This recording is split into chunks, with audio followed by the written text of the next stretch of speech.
Hello, everyone. We're live here at DigiMarcon and Texpo here in Canada. What a privilege it is to be back in this glorious city. And the weather's really nice today, actually. It's not too rainy outside. No, it was beautiful today.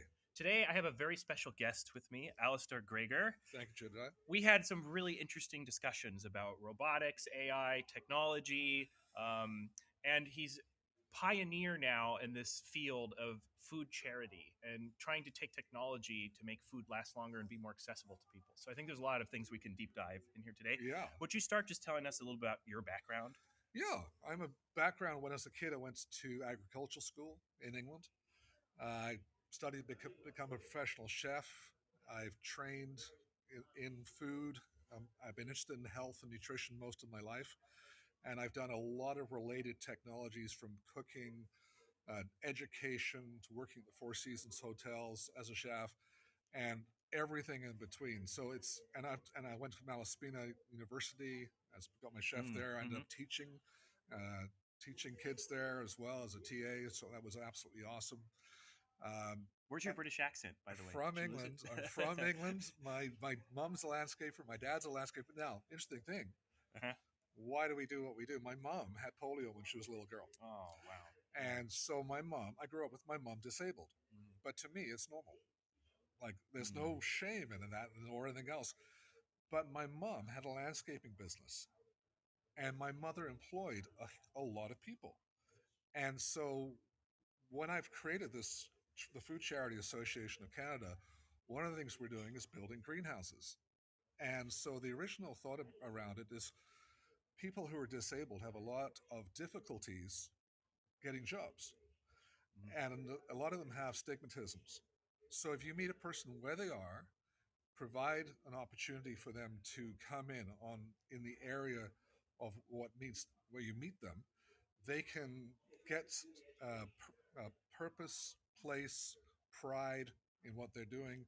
They get educated, and we can help them get to the different levels that they want to get to. They don't necessarily have to work in a greenhouse. They can work in Mm. shipping or receiving. They can learn skills. A lot of them have transferable skills that they're not Mm-hmm. aware of. So these are all interesting points. Now, you talk about technology. So we're at the Tech Expo. So why am I at the Tech Expo? I was here last year. I had a great time. Mm. Welcome back. Thank you We'd very love to have you much. back. Yeah, it was lovely. And I met a lot of really cool people last year. Mm. And you guys invited me back this year. So I hear I'm back at the Tech Expo this year. And not only am I learning things about technology and connecting with some of the other vendors here who have some phenomenal technologies, I'm also interested because you also have the digital marketing conference here.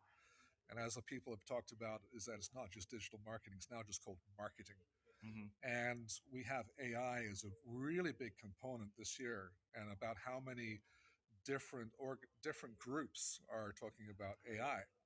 And so again, we're looking at technology and we're looking at AI. And so one of the things you and I were talking about yesterday, we talked about air handling systems and about when we use our air handling systems, we denature the the materials like pollens and molds coming into a greenhouse. Mm-hmm.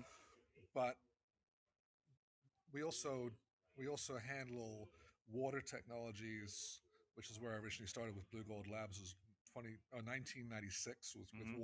water systems, and working with Victor Schauberger's technologies, working with Dr. Gerald Pollack's technologies, and other technologies, all to do with growth and how you use that technology to really improve growth and shelf life of your product and increase nutritional levels.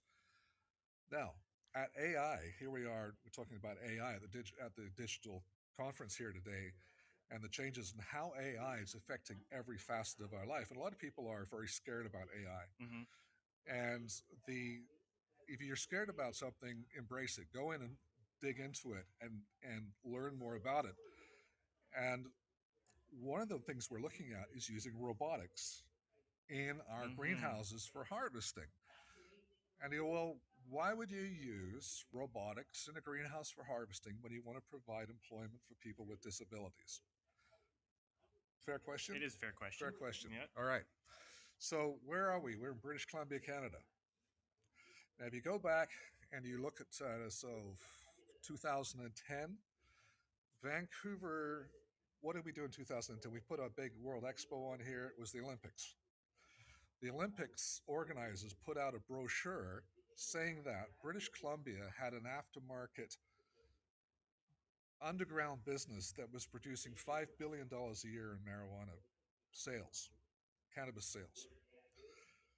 What's that got to do with what we're talking about now? Well, in 2018, uh, Trudeau, under the Liberal government, they legalized cannabis. And so, again, what does that have to do with food? Greenhouses, the people who were working in the greenhouses moved over to the cannabis production greenhouses. And in 1 year, over 70% of the employees, they lost their jobs. You can imagine that rippling effect it has, Yeah, cascading on the entire infrastructure of agriculture. huge time. And that many people move at once. Yeah, so they moved to they lost their jobs in food. They moved over to cannabis production, and if we don't have people to pick food, what happens? You don't drink food, you starve. You starve. The food goes rotten, right? Yeah. So in BC alone, we lost over 100 million dollars worth of food was That's a lot. unpicked in greenhouses. Now, what happened in 20 going that was going from 2018 to 2019, and going from 2019 to 2020, we had the pandemic. So again, people were staying home, not picking food, Mm-hmm. and the result was food was bare. Like Mm-hmm. there weren't. You remember?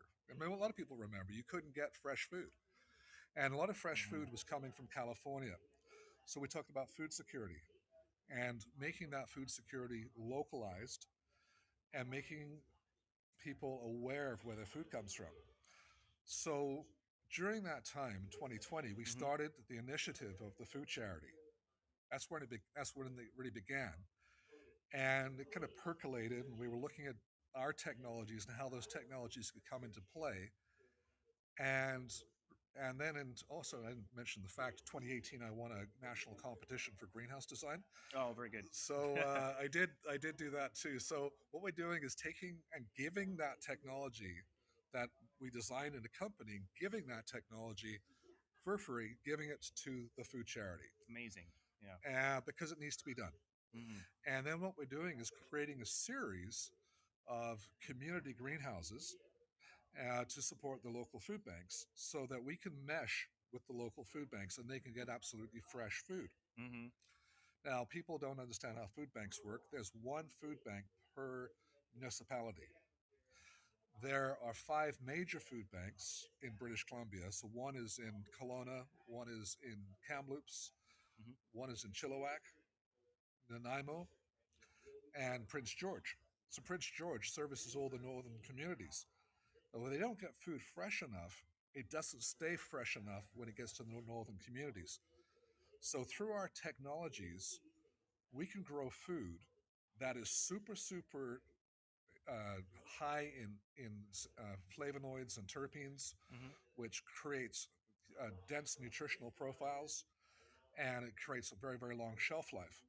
So that food we can then pick that food in conjunction with the requirements of the food banks that we're working for, Mm-hmm. and they can take that food and ship that food to the northern communities, and they can be receiving fresh food which they can then use and enjoy. And if you can give people organic, health, fresh, chemical-free food, Mm-hmm. then you can help shift a person's health higher.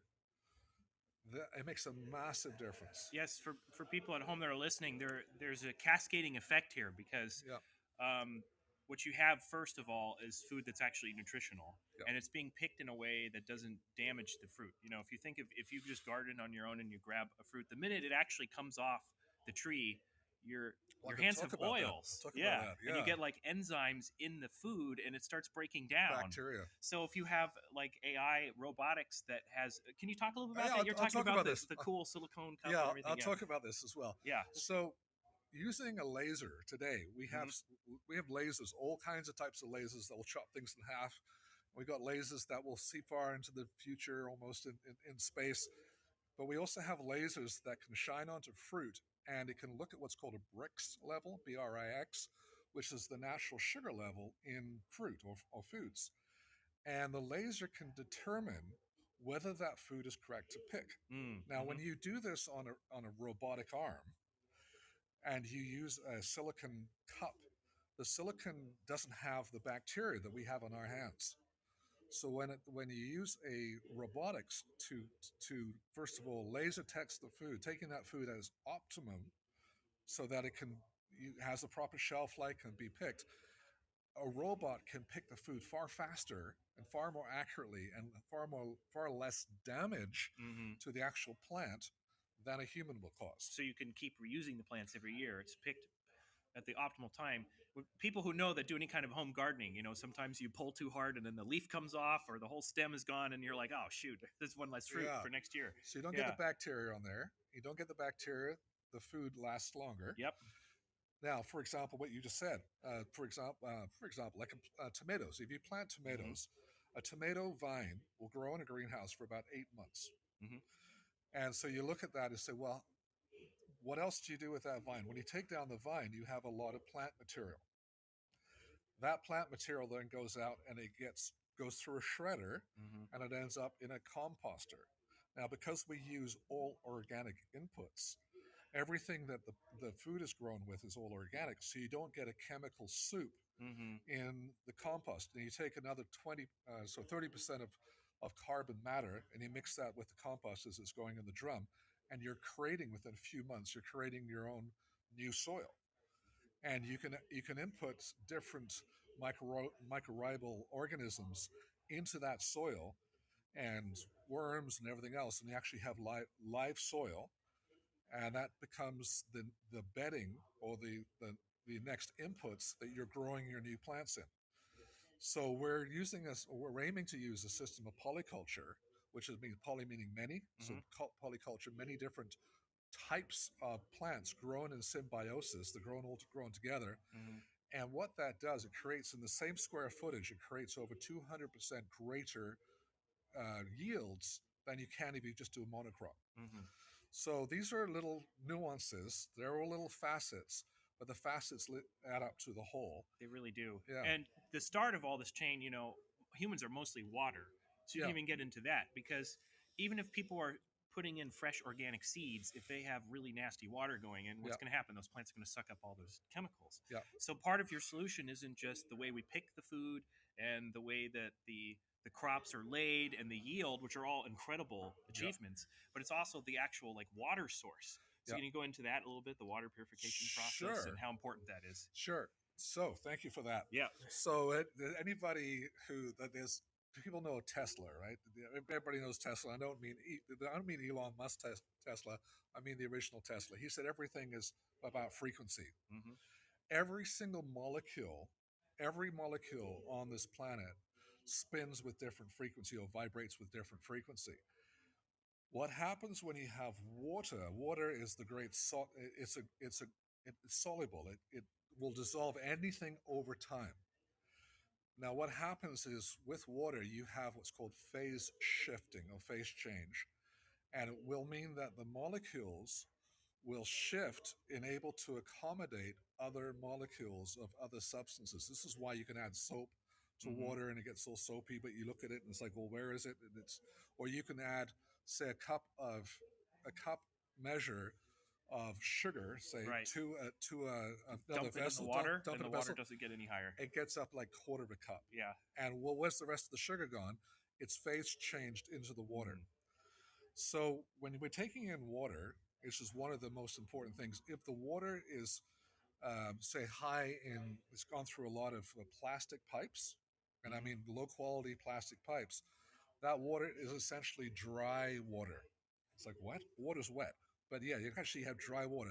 What it means is that it picks up enough of the plastic that incorporates into the water that the water is unable to be picked up by the plant because the molecular structure of or the molecular bonding creates clumps that is too large for the plant to have proper transpiration. So the water can't be picked up, goes through the plant, and come out. So what we do is we use a technology that vibrates the water Mm-hmm. and incorporates resonance into the water that drops out of suspension Mm-hmm. all the molecules and the molecular bonding that's stuck in the water, and you end up with a very, very fine, refined, wet water that the plants love and they can pick it up. And at the same time, your you can introduce a very high quality input of or an organic fertilizer, again, Mm-hmm. that the plants will love. Now, we can even go further than that. We can actually imprint the water once it's purified, once it's gone through the first step. We can imprint that water the same way that you would do if you were doing holistic medicine. We can implant an energy onto the water that replicates calcium or replicates Oh, fascinating. phosphorus. So these are technologies Wow. that we Yeah. have that we can utilize for plants, and it creates great shelf life, Mm-hmm. faster growth, and so these are just a few of the Mm-hmm. nuances that make up the technologies that we have in the greenhouses. It's really cool because what we're seeing is all encompassing. So really, from the water to the plants, and then the picking of the plants, and also the storing of the plants. If you want to Yeah, get into that, yeah, so as everyone knows, even if you get fresh food, but it gets wet or it sits on the counter or it gets near something that's moldy, it's going to go bad fast. yeah, yeah. So when talking about, we talked about Yeah, ethylene gas. What ethylene gas? What VOCs, is? volatile organic compounds. If those who don't Yeah, know, yeah. volatile. Tell them what they are. Volatile compounds. These are, for example, given off in. You look at bananas, or bananas ripen very, very quickly.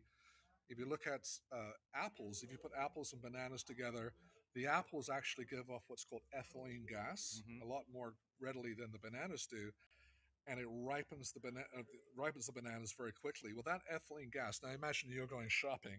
You go into Mm-hmm. your grocery store and you think, "Oh, I'm going to have a couple of these and four of those and five of these," and you put them all in your basket, and you go home and you put them in the drawers of your fridge.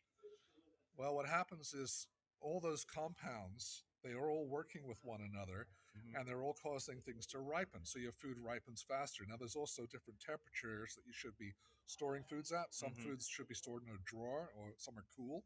Other foods should be stored in the refrigerator. Not so. It depends upon that, and that's Mm-hmm. again something It's a people can big food safety food thing. safety And thing. that's why the refrigerators that you buy always have all these different compartments. Yeah, Sometimes people don't use them. They just throw all their food in there and they wonder, well, why is my food going bad? Is my fridge the yeah, wrong temperature? It's like maybe you're mixing things together that really shouldn't be. yeah. So It should be stored separate. Yeah. storage. Yep. So, which we talked about. So, we're creating these solar wind food pantries.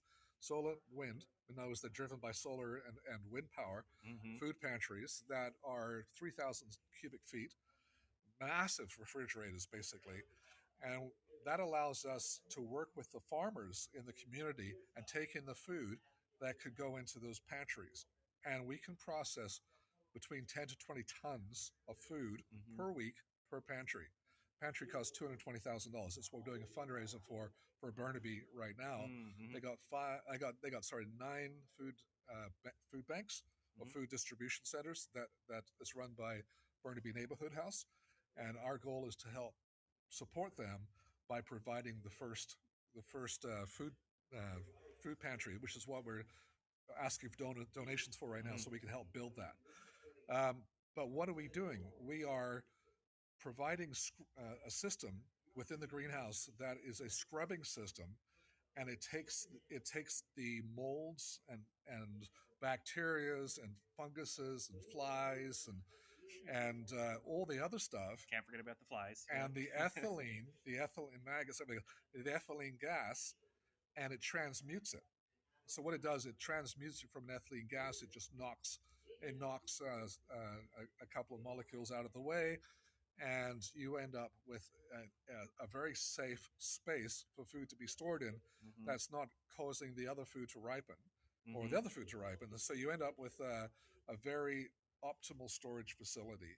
And that, when you're receiving foods that are given to you and you don't have really choice of what you're going to receive, that is optimal because Mm-hmm. you can receive those foods, get those foods in quickly, store them properly, get your teams in there to take that food off a pallet as it's received from the farmer, and then they can process it in smaller bags, or it can get processed in a central kitchen or central commissary into different types of foods that can be used or frozen for use later, Right. or Yep. used later for like apple pies or something like that. Um, I don't remember if I said or not, but Vancouver, for instance, wastes they have to throw away, or they do throw away about 13,000 tons That's a of lot. food a year. That's a lot of food. Now, people got to freak out. We all go, "Oh my God, it's a lot of food." But the reality is, they can't store it. Right. There is no storage for it. The farmer doesn't have storage for it. The food banks don't have storage And you for it. don't want to use the grocery store as a storage because then stuff starts going moldy, and then the whole batch goes moldy. Yeah, It's no good. Yeah. yeah. So if you look at like Potato Thai, Hmm. he's out in the Fraser Valley. He does a thing called Ugly Potato Day. Ugly Have you potato. heard of it? I have it. Okay, so Is uh, that where you put like little faces on your spuds? And no, you... Ty Heppel from Heppel Farms. If you guys go and look up Heppel Farms, look up Ugly Potato Day. I'll have to check it out. He gives away. He gets together with his neighbors, and they have a huge acreage, and they give away food.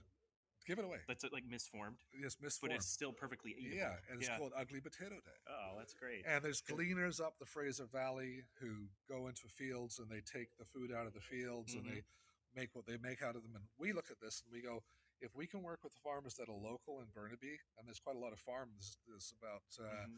400 acres in Burnaby that are all a part of the agricultural land reserve. And if we can work with them, take that local food and process that food properly, we can help feed between 2 to 4,000 more people per month. Think about that. 2 to 3. What is it? 2 to 4,000 2 to 4,000 people more per people month. per month. Now, That's huge. We're talking about solving world hunger issues. Like, this is really cool. Yeah. This is truly the intersection of technology and philanthropy here. This is why I'm really excited to have him as our guest. Thank you. Well, anybody wants to get me on their podcast, I'll be happy to step. Let's I'll talk be- about that. step How up. can people get in touch with you? Yeah, if they Easy. want. Team, like just team at thefoodcharity.org. Very good. So email me, team at thefoodcharity.org, and that way you'll get hold of me. But remember, put the in there, not food charity, thefoodcharity.org, and that way you'll get hold of us. Very simple, and I'm happy to talk to anybody about any of these, anything that we can do to help, or if they can help us, or if they have ideas they want to share with us. We have a tremendous upswelling of support, and working hard with some incredibly great people to get our funding together and make this reality. Well, there you've heard it. So, Thank you. Alistair Gregor, thank you so much for being on the show. Thank I you. learned quite a lot. Thank you. Everything from how to make food perfectly with robots to the solving world hunger, essentially. I mean, this is incredible what you're doing, truly. Thank you. Thank you for being on the show. Be sure to look up his resources and support what he's doing. Thank you. I think it's a fantastic cause. Thank you so much. Really appreciate it. Thank you, everybody.